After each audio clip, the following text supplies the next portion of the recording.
Tito 1, de 5 a 9. Diz assim a palavra do Senhor: Por esta causa te deixei em Creta, para que pusesse em ordem as coisas restantes, bem como em cada cidade constituísse presbíteros, conforme te prescrevi. Alguém que seja irrepreensível, marido de uma só mulher, que tenha filhos crentes, que não são acusados de dissolução, nem são insubordinados. Porque é indispensável que o bispo seja irrepreensível, como despenseiro de Deus, não arrogante, não irascível, não dado ao vinho, nem violento, nem cobiçoso de torpe ganância. Antes, hospitaleiro, amigo do bem, sóbrio, justo, piedoso, e tenha domínio de si, apegado à palavra fiel, que é a segunda doutrina, de modo que tenha poder tanto para exortar pelo reto ensino, como para convencer os que o contradizem. Amados,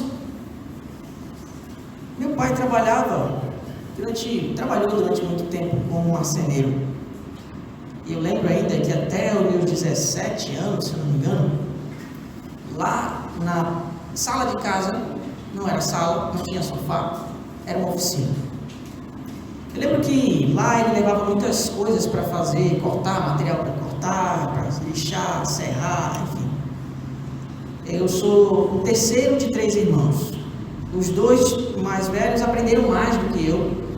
Mas eu trabalhei um pouquinho com meu pai como marceneiro. De vez em quando as coisas apertavam, que ele tinha muita entrega para fazer, ele resolvia então me chamar para poder ajudar ele ali, ou então me chamar para ir montar algum móvel em algum apartamento. Então, durante esse tempo eu adquiri uma certa experiência, né? Não tanto quanto os meus irmãos mais velhos, mas aprendi algumas coisas. Eu lembro que uma vez eu tive que usar isso depois, quando eu já estava no ministério. Tinha um irmão recém-chegado na igreja presbiteriana do Vinhais, chamado Marcelo. Ele veio com a sua esposa, Graziela, morar em São Luís. Foram visitar a igreja do Vinhais e eles então resolveram ficar ali. E ele compartilhou comigo a dificuldade que ele estava tendo de chamar um montador de móveis para montar a cozinha de Graziela. Porque ele trabalhava no horário comercial, ela também trabalhava no horário comercial, e geralmente os montadores montavam somente no horário comercial. E eles tinham medo de entregar a chave do apartamento deles para alguns conhecidos. Ele compartilhou isso comigo, disse: pastor, eu não tenho ninguém, se eu conhece alguém, eu também não conhecia. E aí eu disse: vou usar aquilo que o Senhor me deu nos anos em que eu estava morando com meus pais. Disse: olha, você pode me entregar a chave e eu vou montar a cozinha da sua esposa, e pode deixar que eu vou tentar deixar tudo em ordem. E aí foi o momento que eu me desafiei, né, a montar, depois de tantos anos aí, já estava uns 7 anos longe dessa prática. Mas aí eu me desafiei a montar a cozinha de Graziela. Então, comecei ali, primeira coisa, pegar aqueles móveis todos planejados, mas já não, aqueles móveis preparados, né, a gente compra nas lojas virtuais, aí ele chega em casa todo encaixotado, né? Tira aquelas caixas, aí você pega aquele e abre aquele manual. E o manual tem primeiro passo, segundo passo, terceiro passo, quarto passo. Bem, o meu pai tinha me dito que o bom marceneiro vai seguir os passos dados pelo fabricante. Não vai pressupor de que ele já conhece o móvel e vai montando sozinho, porque no final pode ser que uma peça sobre, pode ser que um parafuso não seja posto. E essas coisas assim. Então eu fui no passo a passo, um depois do outro. Sobraram alguns parafusos, mas eram os de sobra mesmo, né? Que eles mandam sempre de sobra.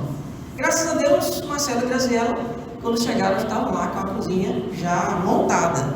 Mas faltava fixar, né, na parede. Foi então que o Marcelo me ajudou a fixar os móveis na parede. E eles ficaram muito felizes, não sabiam que eu tinha esse dote, né? E os irmãos também, acho que talvez não soubessem. Mas eu tenho esse dó, de vez em quando eu monto algumas coisas, desmonto também, né? Se os irmãos precisarem, pode chamar outra pessoa, tá bom? Todo bom marceneiro sabe. Quem criou o móvel é quem sabe como deve ser montado. Quem criou a igreja é quem sabe como ela deve ser organizada. Esse texto fala sobre isso.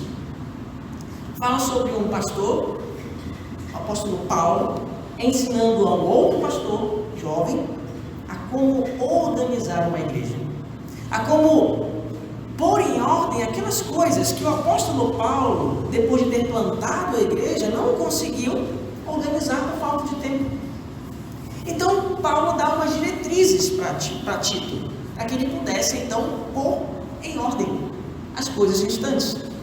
Nosso texto, então, o verso central dessa epístola, tudo gira em torno desse verso 5, quando diz: por esta causa te deixei em Creta, para que pusesse em ordem as coisas restantes, bem como em cada cidade constituísse presbíteros conforme te prescrevi.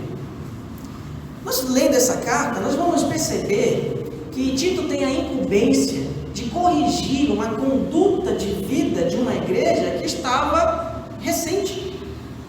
Irmãos que antes eram ímpios se tornaram crentes, mas não estavam vivendo como cristãos.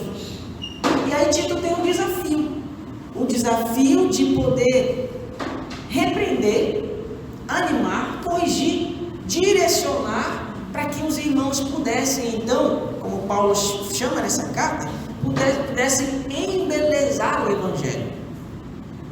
E aí Paulo então diz: olha, você tem que pôr em ordem, mas à medida que você pôr em ordem essas coisas restantes, você também precisa constituir presbíteros.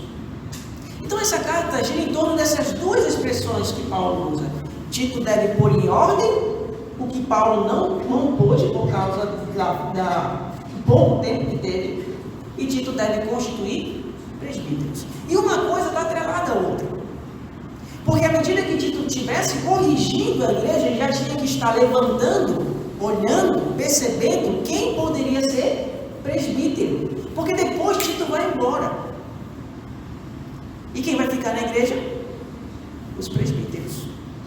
Eu vou falar um pouco mais sobre isso durante esse sermão, que para pôr as coisas em ordem na igreja é necessário a constituição de presbíteros. Portanto, eu queria pensar com os irmãos somente o verso 5 a 7, porque são as duas diretrizes que Paulo dá no início para falar sobre quem são esses presbíteros.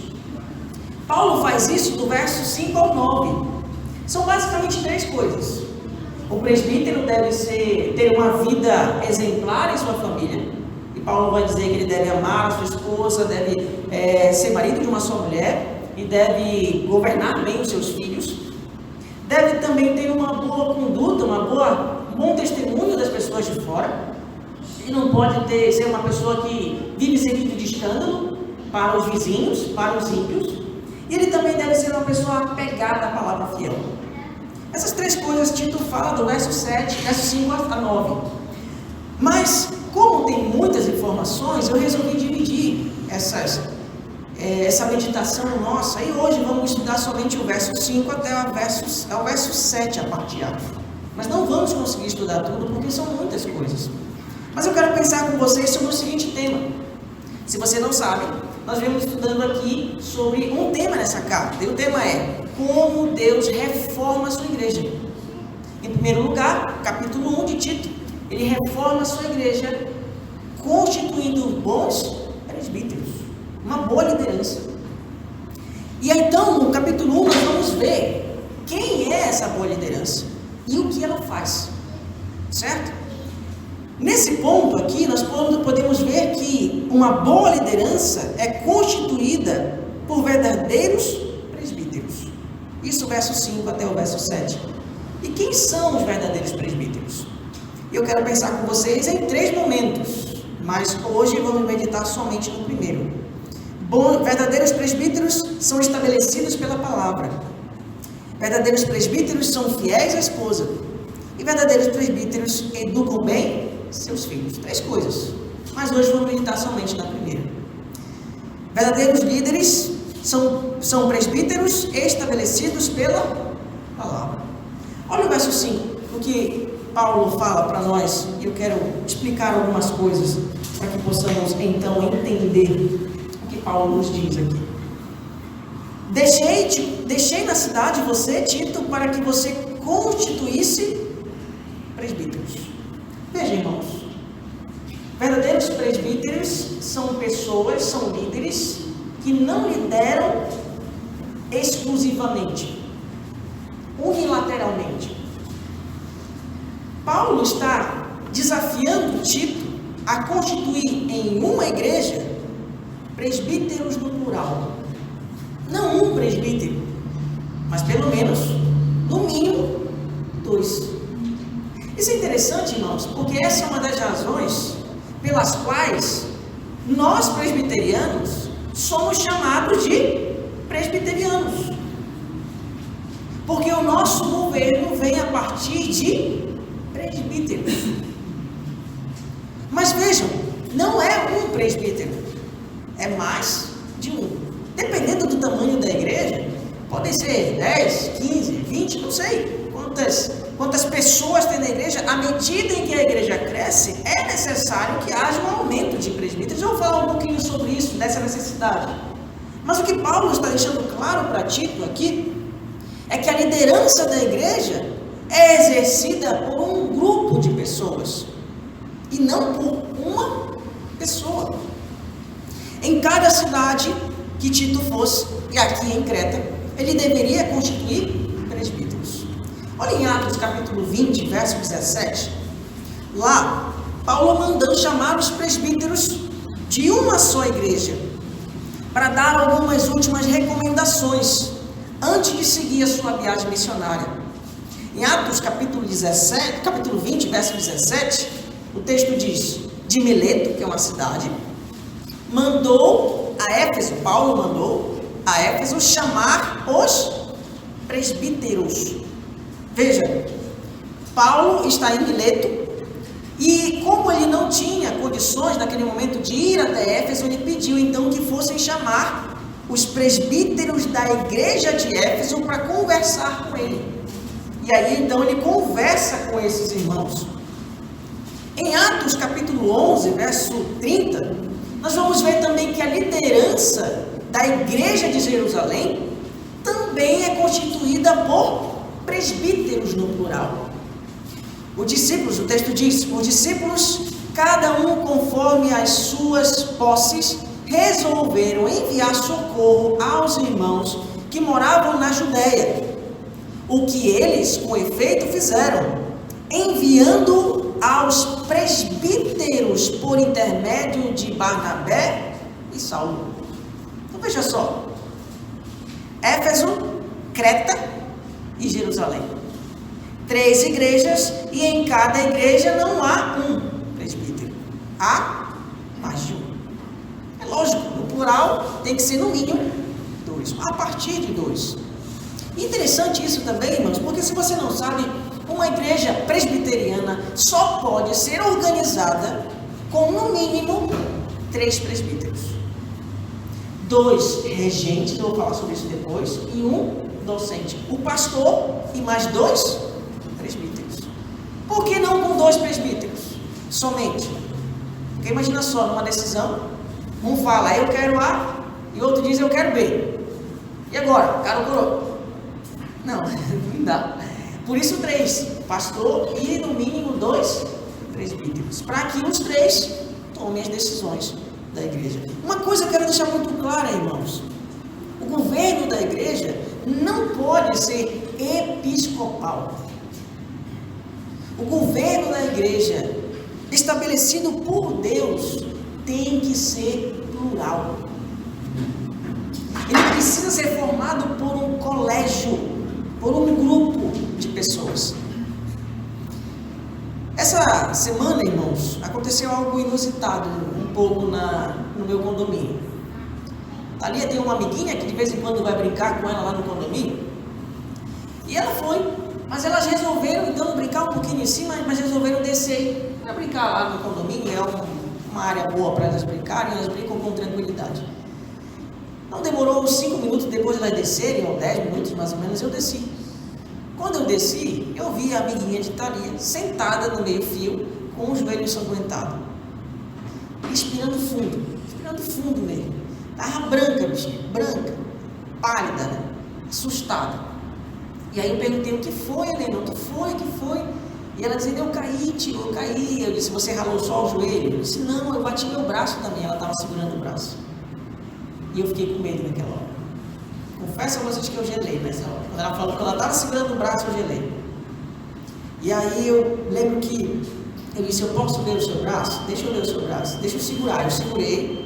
E aí eu vou ter que soltar para ver se está quebrado ou não. Não estava roxo, estava começando, estava um pouco machucado, mas não estava roxo. E aí eu soltei. Quando eu soltei, você consegue segurar? Eu disse, consigo, tio. Tremendo assim, conseguiu. Menos mal. Imagina só se o braço dela tivesse quebrado. Eu já vi crianças com o braço quebrado. E geralmente elas não ficam caladas. É uma dor tremenda. Tem uma fisioterapeuta aqui que sabe muito mais do que eu isso. Mas é uma dor tremenda. Mas imagina só comigo, se o braço dela tivesse sido quebrado. Consequentemente, eu pegava o carro, com certeza chamava a mãe dela, pegava o carro, metia e ia para o hospital, seja lá qual for, mas eu ia. Levar com certeza ela. E lá tem um ortopedista de plantão. E o ortopedista então ia pegar, né, com certeza ia bater uma chapa, ver uma coisa, né, para ver como era que ele poderia proceder. Se ele ia poder engessar, né, ou se ele ia colocar parafuso, não sei, tem vários casos, depende do caso. Mas os médicos, quando o caso é complicado, ele começa a chamar outros. E agora, vamos estudar o caso. E a gente fica tão tranquilo quando a gente tem uma equipe de médicos, não é verdade? Imagina só, você tem um médico para cuidar de você confia. Mas você tem 5. É mais confiável, não é verdade? Se tem 5 conversando para tomar um parecer, lógico, você já fica preocupado porque pode ser algo grave, né? Mas você tem um pouco mais de confiança. Nós sentimos mais seguros quando tem um grupo de irmãos tomando conta da liderança. Por isso a igreja não pode ser organizada com uma pessoa na frente. Ela precisa ser organizada com um grupo de pessoas. Para o cuidado espiritual da igreja é necessário um grupo de líderes. Há muitas pessoas para serem aconselhadas com problemas no casamento, na área sexual, maridos que precisam aprender a como tratar a esposa do jeito que Deus quer, ou a esposa que precisa respeitar os seus maridos do jeito que Cristo ordena, pessoas com problemas com dinheiro, que não são fiéis ao dízimo, ou que desconfiam da provisão do Senhor em tempos de escassez. Há pessoas com problemas de relacionamento, que possuem dificuldades para perdoar e pedirem perdão. Há pessoas com problemas com depressão, ansiedade, melancolia, que precisam ser animadas pela palavra do Senhor. Há pessoas que não levam a sua vida devocional a sério. Há pais que não ensinam a Bíblia para os seus filhos. Há mães que não tratam seus filhos bem, mas os tratam com rispidez. O único pastor não é modelo de liderança para a igreja, porque o único pastor não consegue tomar conta de tanta gente. Não dá. Imagine um hospital com diversos pacientes, inúmeros pacientes. Imagina o São Domingos com um médico, vários enfermeiros, mas os enfermeiros não são suficientes. É necessário médicos no plural. E é interessante que eu gosto muito de comparar a liderança da igreja com a medicina, porque o médico é especialista em ossos, outro é especialista ali nos olhos, outro é especialista na estrutura física, né? na parte de músculo, outro é especialista em diversas áreas, tem várias áreas de especialidade médica. E quando um médico conhece medicina, sabe o que é a medicina, mas vê que o problema do seu paciente não é da área que ele domina, o que ele faz? Ele caminha para o outro. Com muita humildade, com muita transparência, ele diz: é melhor que outro tome conta de você. Da mesma forma na igreja. Um pastor, um presbítero, um líder, ele não vai conseguir saber de tudo. Por mais que queira, ele nunca conseguirá administrar, tomar conta de uma igreja sozinho. Porque as demandas são muitas. Um presbítero pode estar, então, com maior conhecimento ou com mais experiência na área de casais. Outro presbítero pode ter mais conhecimento, mais experiência na área teológica. Outro presbítero pode ter mais conhecimento, mais experiência na área administrativa. E assim eles vão se completando. Deus quer que a sua igreja seja liderada por um grupo de pessoas.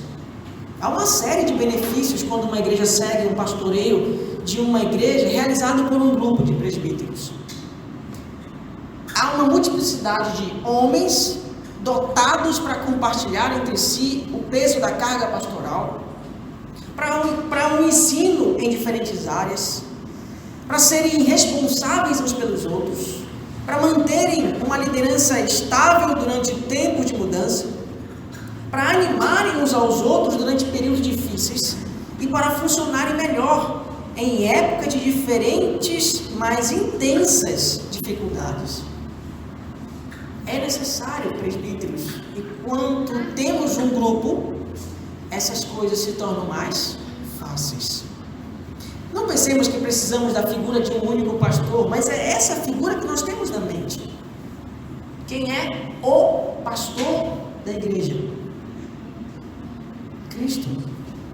Nós somos os seus auxiliares. E nós não auxiliamos governando a igreja com um único presbítero. Algumas igrejas, você já deve ter participado delas, ou visto o sistema de governo de outras igrejas, em que elas são administradas por o pastor e diáconos. Não é verdade? Já viram? Mas veja, não é esse sistema que Deus estabelece aqui. Deus estabelece que a igreja seja governada por um grupo de presbíteros. E os diáconos são líderes? São, mas são líderes que não tratam do governo da igreja. São líderes que tratam da assistência social da igreja. Quando os apóstolos resolvem estabelecer o ofício do diaconato, eles estabelecem para que eles pudessem se afadigar à oração e à pregação da palavra. E o sistema do ofício do diaconato foi estabelecido para quê? Para dar assistência às mesas, para socorrer as viúvas, para ver quais irmãos estavam passando por dificuldade física, financeira. E assim, os bens da igreja eram distribuídos para assistir esses irmãos mais carentes. Os diáconos não foram instituídos para governar a igreja. Eles foram instituídos para governar o quê? A assistência social da igreja. E por que tem muitas igrejas, então, que são organizadas com diáconos? O pastor e diáconos. Infelizmente, irmãos, é por falta de exatamente isso que você está tendo aqui. Ensino. Por que é tão necessário eu falar dessas coisas no domingo à noite? Porque esse é o momento mais efetivo. É o contato prioritário que eu tenho com a maior parte das pessoas da igreja. E quando Paulo escrevia as suas cartas, mesmo as suas cartas pessoais, elas muitas vezes eram lidas no púlpito das igrejas para que os irmãos tomassem conhecimento. A carta que Paulo escreve a Timóteo, lá no final ele diz: saúdo a todos. Ele está escrevendo a carta para Timóteo, por que ele está saudando a todos? Porque era de costume que quem recebesse a carta lesse.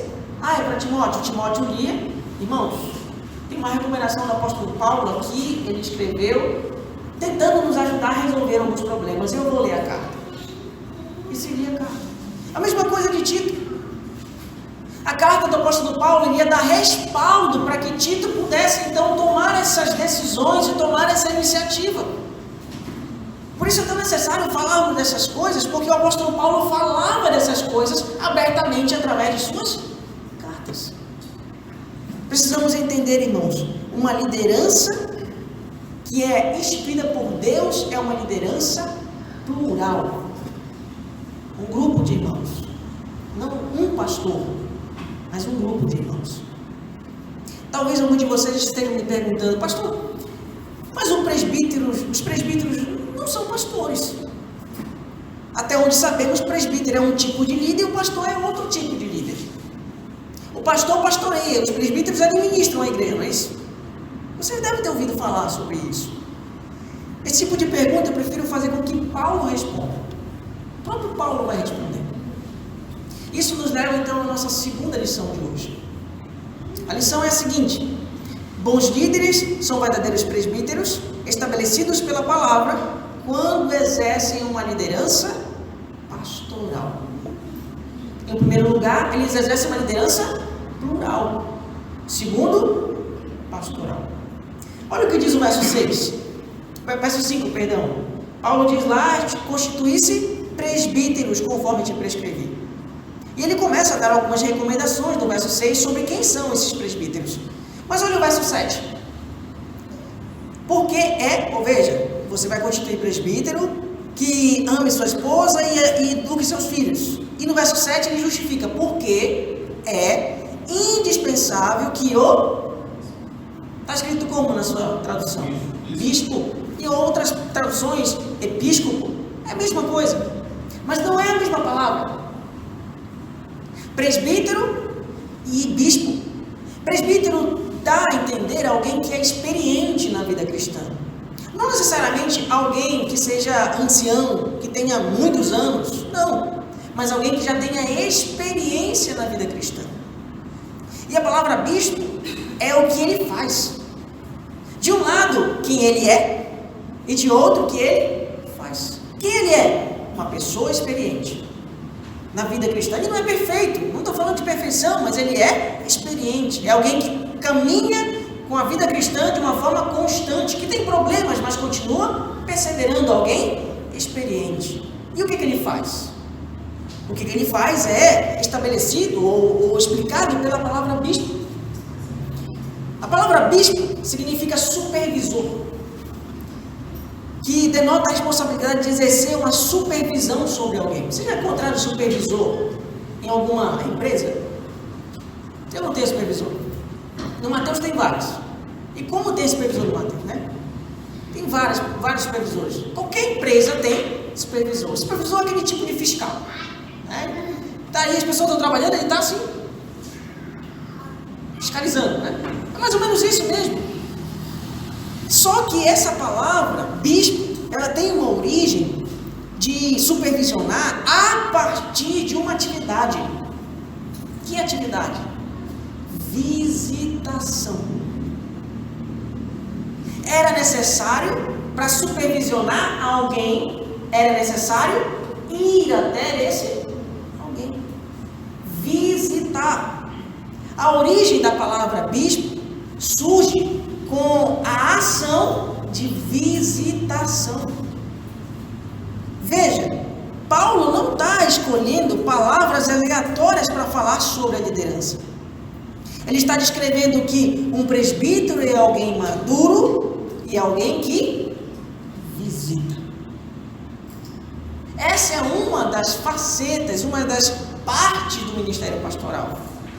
O ministério pastoral não pode ser desenvolvido sem o ministério da visitação. Mas vejam, irmãos, se há alguma coisa que tem se tornado escasso no nosso tempo, são visitas pastorais. E por quê? Eu fico muito triste quando eu converso com membros de igrejas que já são membros há 9, 10, 11, 12, 13, 14, 15 anos e que nunca foram visitados pelos seus pastores, que nunca foram visitados pelos seus presbíteros. Eles só os conhecem porque eles estão na frente. sentados numa cadeira no púlpito da igreja. Em Atos, capítulo 20, verso 28, nós lemos o texto ainda agora, do verso 27, Paulo dá um exemplo do que é essa ação dos presbíteros. No verso 28, no capítulo 20 de Atos, ele diz: atendei por vós e por todo o rebanho sobre o qual o Espírito Santo vos constituiu bispos, para pastoreardes a igreja de Deus, a qual ele comprou com seu próprio sangue. Assim, irmãos, precisamos ter esta lição muito clara em nossa mente. A responsabilidade de pastoreio sobre uma igreja não é de uma pessoa,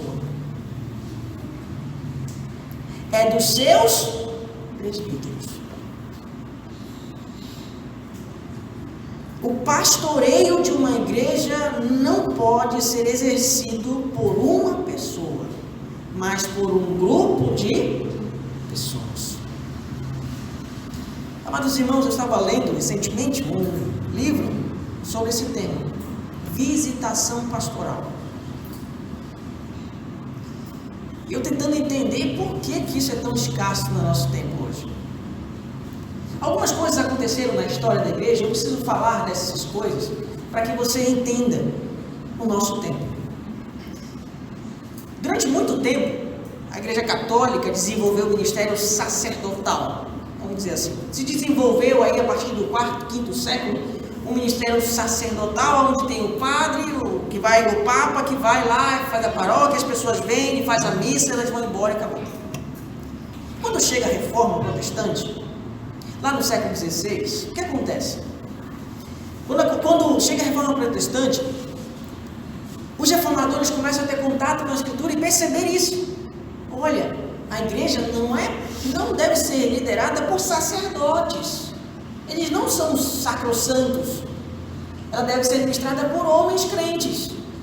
Homens crentes que ensinem, que exortem, que animem outras pessoas. Esse foi o ponto bom da Reforma. Vamos ver, eles começaram a voltar para a Escritura e dizer: o sistema de governo da igreja não é episcopal, não é papal, o sistema de governo da igreja é presbiteriano. Gravem, presbiteriano. E aí isso foi muito bom. Só que, veja só, nem todo mundo naquele momento tinha capacidade, conhecimento para poder conversar, aconselhar, ensinar corretamente as pessoas. Automaticamente, essas atividades foram caindo nas mãos da pessoa mais capacitada. E essa pessoa mais capacitada era chamada de pastor, tanto quanto os outros, mas era um pastor que conhecia, um pastor que estudava. Imagine só Calvino, você deve ter ouvido falar de Calvino. Calvino está lá com um grupo de presbíteros. Mas quando surgem dificuldades, os presbíteros que são leigos, que não conseguem ir tratar de problemas maiores, o que eles fazem? Manda para Calvino. Ele também é presbítero como eles, mas a responsabilidade começava a ser posta só pelo profissional. E aí o que acontece? Com o desenrolar da história, a igreja começou a olhar a figura de um único pastor novamente. Não porque ela não foi instruída, mas na prática era assim que acontecia. Um clérigo profissional, alguém que sabe, alguém que é capaz. Tem problema aí? Não sou eu que resolvo, não são os presbíteros que resolvem. Manda para o pastor. Historicamente isso aconteceu. Mas aí o que acontece é muita demanda para pouca pessoa. Foi isso que aconteceu com Moisés, por exemplo. Quando ele ia julgar as causas, esse fardo é muito grande, o seu sogro diz. Divide isso entre anciãos, entre pessoas que possam aliviar esse fardo, e as coisas complicadas vêm para você. Mas não foi isso que aconteceu na história da igreja. Aí o que acontece? Se uma pessoa toma conta de 100, automaticamente as pessoas, esses 100, vão ficar desassistidos. Eles não vão conseguir ser aconselhados por uma única pessoa. É só somar, irmãos. 2 mais 2 é 4. 7 dias são pouco para administrar, aconselhar, discipular, evangelizar 100. Não dá. Aí o que acontece? Depois dessa época, dessa frustração das pessoas com a figura de um único pastor, Surge então um movimento, principalmente entre os meados de 1970 e 1980, chamado Movimento de Crescimento de Igreja, que começou a olhar para o pastor não como o pastor, não como aquele capaz, mas aquele que deveria administrar. Passou-se então a ver o pastor, a figura do pastor, como o administrador e os auxiliares. Mas o problema continuou o mesmo. Sabe qual é o problema? É que nesse momento, nesse sistema, o pastor começou a ser visto como o profissional, pago para administrar, e se distanciou do povo. Os líderes começaram então a terceirizar o serviço e se distanciaram do povo. Então surgiu também essa espécie de grupos pequenos, onde há pastoreio mútuo, mas os presbíteros não pastoreavam, os pastores não pastoreavam, pararam de visitar. A mente da igreja começou a pensar: nós vamos articular programações para que as pessoas venham para a igreja. Então o foco da igreja mudou, o foco vai para a programação e não para o discipulado. E aí nós temos diversos tipos de programações na igreja. Bênção no Novo Sertão, nós temos programações como Arraial do Povo de Deus, programações como Eu Escolhi Esperar, e tantos outros foram feitos, foram criados para dar segmentos, para assistir necessidades específicas de irmãos. Mas o pastoreio, a visitação, foi embora. Porque agora a igreja não é mais um local onde pastores pastoreiam. A igreja é um local onde as pessoas podem ir e ver a programação, assistir e voltar para sua casa. É uma empresa onde a vitrine está: venha, nós temos isso, isso e aquilo. A pessoa vai, mas não porque ela quer ser pastoreada. Ela vai porque ela quer uma programação legal. Isso então, irmãos, gerou esse distanciamento. Ambos os modelos de liderança têm suas vantagens e desvantagens, mas o grande problema é que nenhum dos dois é modelo de liderança que o próprio Deus estabeleceu para a sua igreja. O interessante é que o manual da igreja presbiteriana deixa isso muito claro, irmãos. No manual da igreja presbiteriana tem 4 coisas que o pastor, que nós chamamos de presbítero docente, que ensina, faz, que os outros não fazem. Certo? 4 coisas somente. Eu vou citar para os irmãos rapidamente. Ele faz, o que ele faz? Casamento, cerimônia de casamento com efeito civil. Só o pastor, ordenado, o pastor docente que pode fazer. Ministrar a Santa Ceia, também só ele. Tem explicações históricas para isso também. Outra questão que o pastor faz, impetrar a bênção apostólica. No final, que ele faz, a graça de Deus, o amor de Deus, o amor de Deus, a graça de Cristo, a consolação do Espírito sejam com todos vós. E também, o que o pastor faz, além disso, é abençoar a Santa Ceia. Eu já falei, Tem 4 atividades somente, distintivas. E acabamos confundindo, então, a responsabilidade do pastor. Ele deve também, em último lugar, administrar a liturgia da igreja. É a responsabilidade dele, essas 4 coisas. Vou repetir. Ele faz casamento, ele ministra a bênção apostólica, ministra a Santa Ceia e também supervisiona a liturgia. Ele não é a pessoa que sempre deve fazer liturgia, mas ele está supervisionando. É a responsabilidade dele supervisionar. As outras são todas comuns. Sim, cerimônias, Cerimônias. As outras são todas comuns. Veja, nosso manual presbiteriano mostra algumas atividades. Eu vou citar algumas do presbítero docente, pastor. Orar com o rebanho e por este. E do presbítero regente? Orar com o rebanho e por este. Presbítero docente: apacentar o rebanho com a doutrina, com doutrina cristã. E o presbítero regente? Apacentar cristã. E o pastor, orientar e supervisionar as atividades da igreja a fim de tornar eficiente a vida espiritual do povo de Deus. E o presbítero? Auxiliar o pastor nisso. Presbítero docente, prestar assistência pastoral, instruir os neófitos, dedicar a atenção à infância, à mocidade, bem como a necessitados, aflitos, enfermos, desviados, exercer juntamente com os outros presbíteros o poder de coletivo de governo da igreja. E o presbítero regente? A mesma coisa. Instruir os neófitos, consolar os aflitos e cuidar da infância e da juventude, orar com os crentes e por esses, e informar o pastor as casos de doenças e aflições das pessoas. É a mesma coisa. A única diferença é que o pastor ordenado dá Santa Ceia, faz batismo, faz casamento, ele impetra a bênção apostólica e ele também supervisiona a liturgia.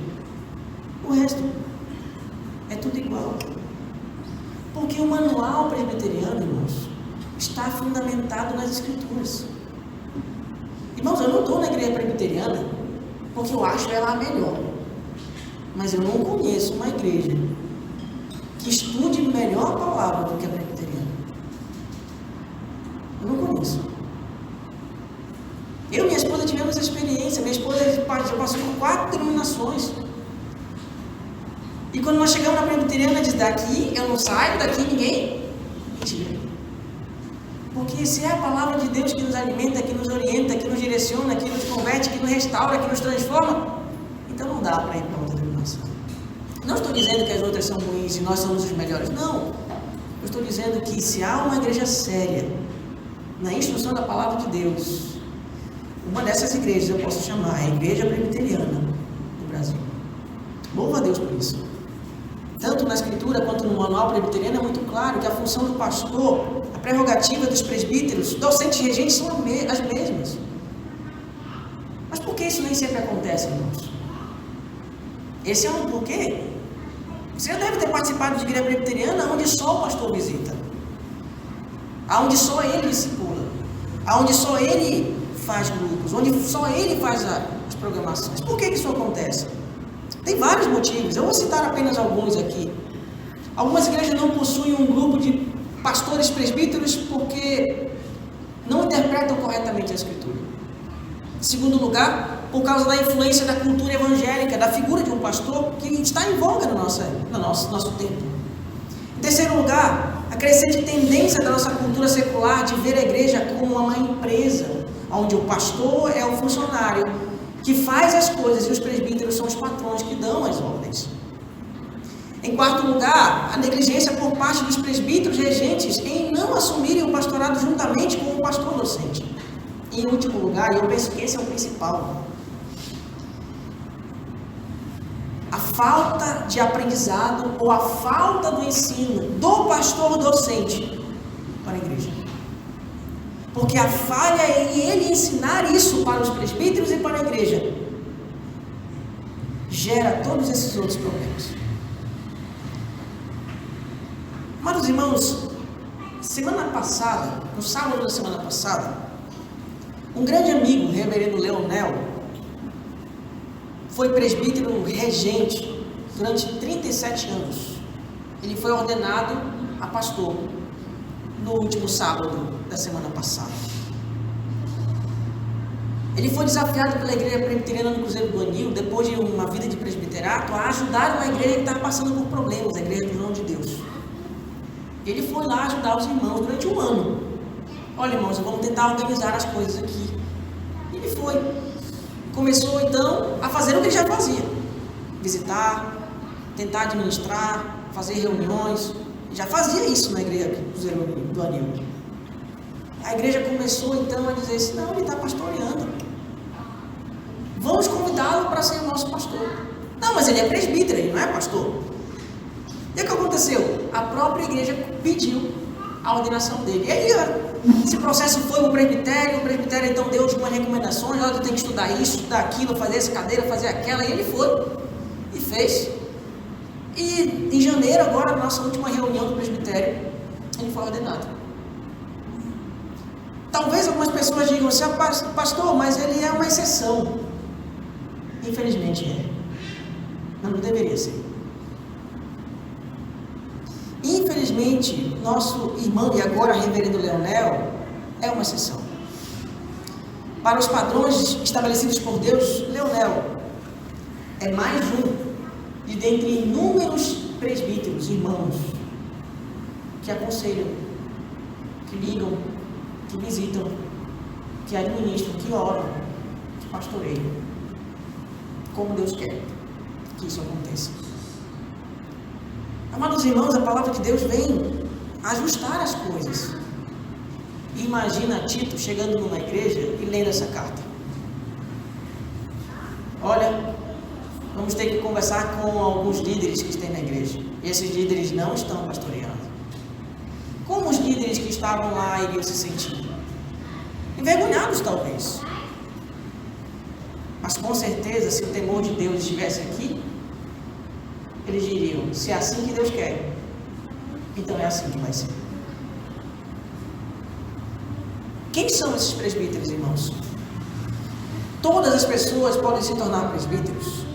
Como podemos distinguir entre um presbítero líder da igreja e os demais membros da igreja? A eleição de presbítero depende da escolha dos membros da igreja. Paulo vai então estabelecer alguns critérios sobre quem são eles. Nós vamos ver somente o primeiro hoje. Só dá tempo de ver o primeiro. E eu quero falar sobre ele.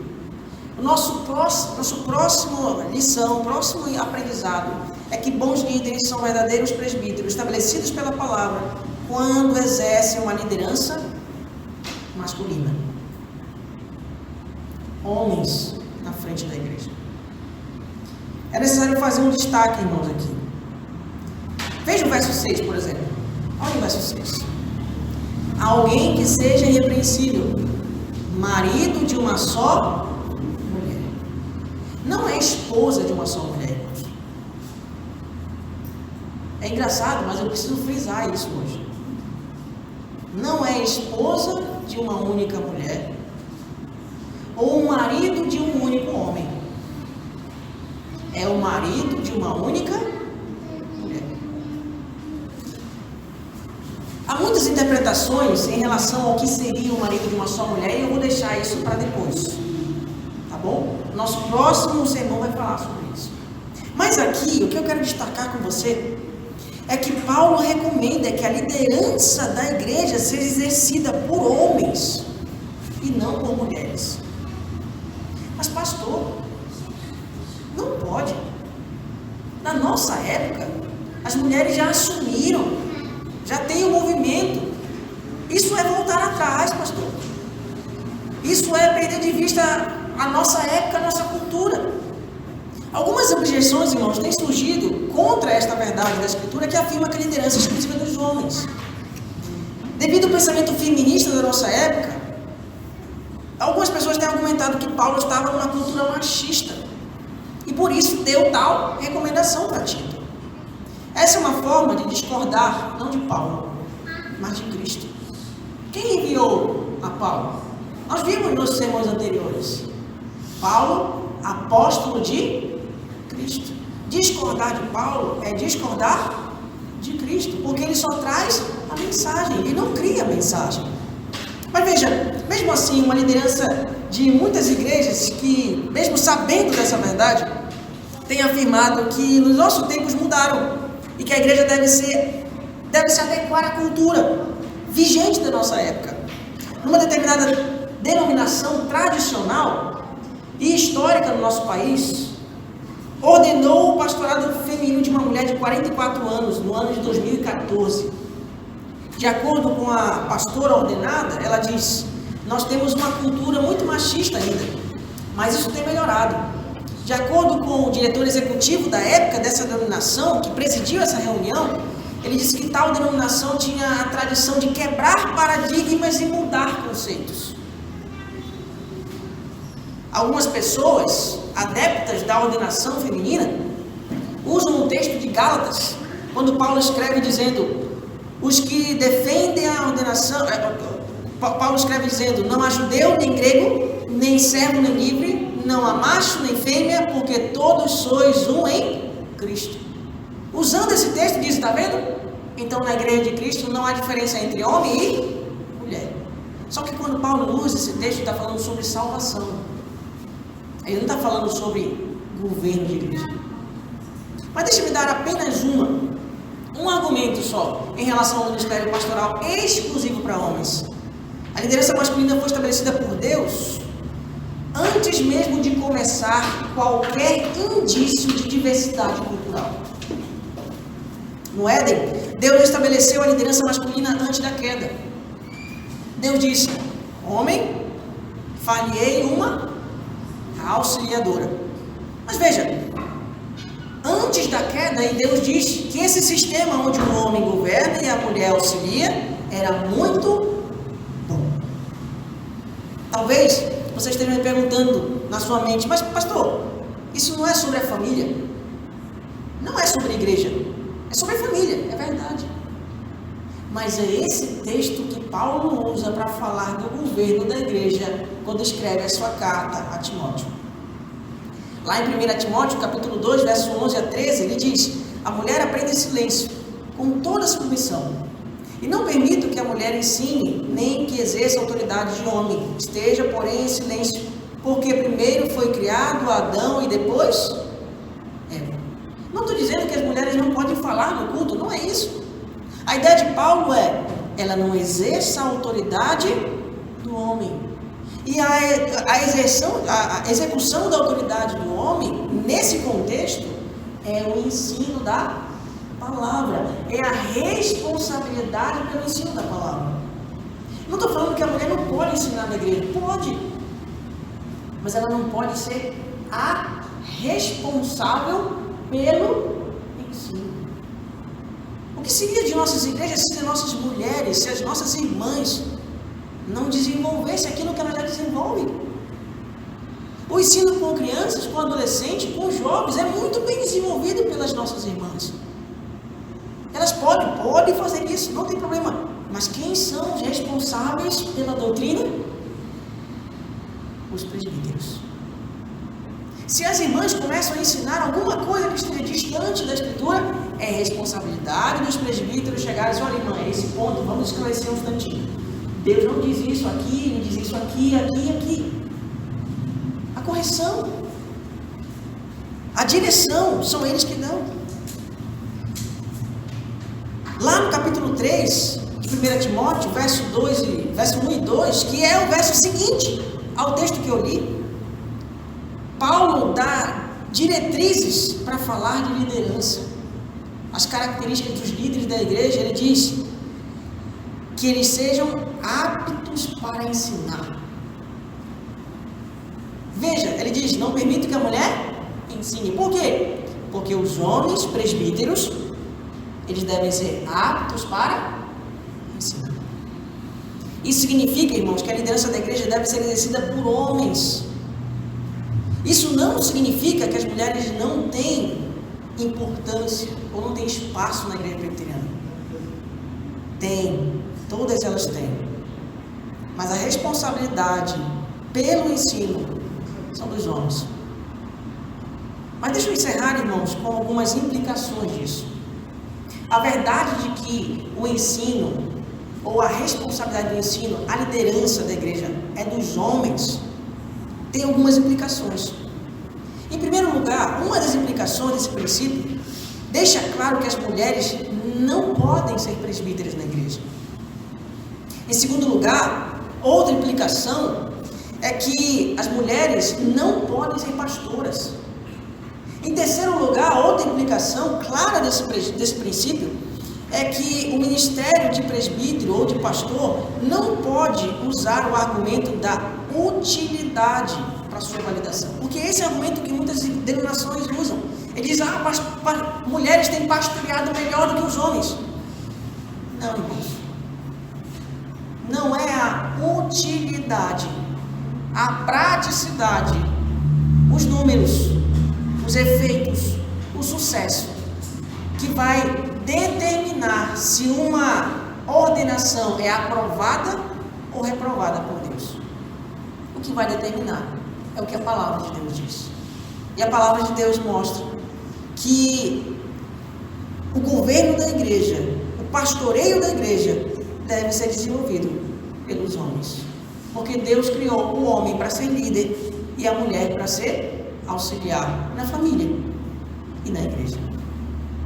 É interessante que nenhuma das pastoras argumenta contra o sacerdócio do homem no lar, mas argumentam contra o sacerdócio do homem na igreja. Todo bom marceneiro sabe, irmãos, que se você não usar a peça certa no lugar certo, o móvel pode até ser utilizado, mas ele nunca estará em ordem. Cada parafuso, dobradiça deve estar em seus devidos lugares para que o móvel funcione corretamente. Na igreja de Deus, cada líder deve estar no lugar certo, fazendo a coisa certa. Foi ele quem criou a igreja. Foi o sangue de Cristo quem comprou a igreja. E é a palavra de Deus que é o manual de montagem da igreja. A igreja não deve ser organizada de acordo com os nossos conceitos, princípios ou pontos de vista, mas ela deve ser organizada como Deus quer. Para pormos em ordem a igreja, precisamos começar estabelecendo bons presbíteros, bons líderes. E bons líderes exercem uma liderança plural, pastoral e masculina. Uma igreja que possui líderes assim, começa bem. Precisa de outras coisas, mas é o primeiro passo. Portanto, irmãos, em Cristo, nós precisamos organizar a nossa igreja do jeito que Deus quer e não do jeito que achamos melhor.